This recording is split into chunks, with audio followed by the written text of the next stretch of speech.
Bueno, com veieu, assistem baix de l'arbre el llidoner. Això és la fusta més apropiada per fer mànecs, forques i similars. El que passa és que tens que preparar-te-lo perquè isquen el més rectes possibles i capolar-lo tots els anys perquè el que sigui aprofitable siguin els mamons. Els mamons és els xuplons nous que deixen al haver-lo capolat i fa que siguin més rectes. Perquè, com veieu, els mànecs sempre no són rectes. Això és un mànec de llidoner ja pelat i preparat, però mos faci una curva un tant lletja. N'hi ha voltes que això és aprofitable perquè la mateixa inclinació que fa és apropiar per l'eina que vols posar-li, però el normal és que sigui recte. Ara anem a tallar així una rama que la veiem que podem treure-li alguna cosa apropiat, i és esta.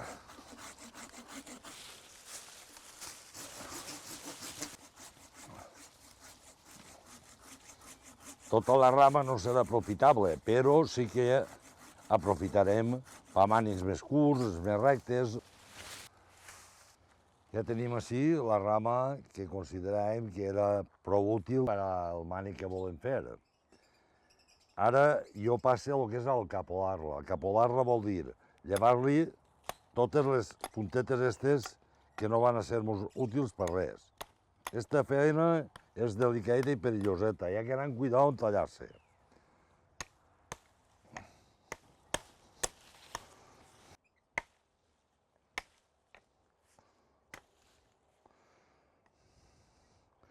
Esta haver sigut apropiada per fer una forca de 2 pues. Això és el que hem tret.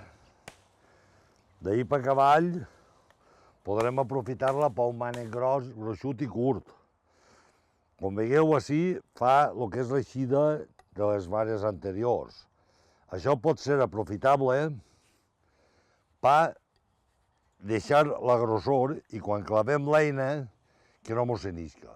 És dir, està tot planet i bé i arriba així i té un tope perquè el ferrament no mos s'enisca, que sigui el tope del mànec. Això està prou bé.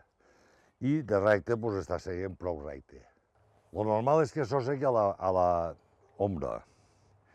I el que és el pelar-lo, es sol pelar ara en verd, perquè vagi assecant. El pelar-lo no té massa secret. El mínim mal a la madera només és llevar-li la pell. Encara que deixem ara alguna mentira no passa res, perquè després, al gastar la clarura, es lleva fàcil. Les mimans de gener i febrer són llunes molt bones per tallar la fusta i que no agarra tant de corcó.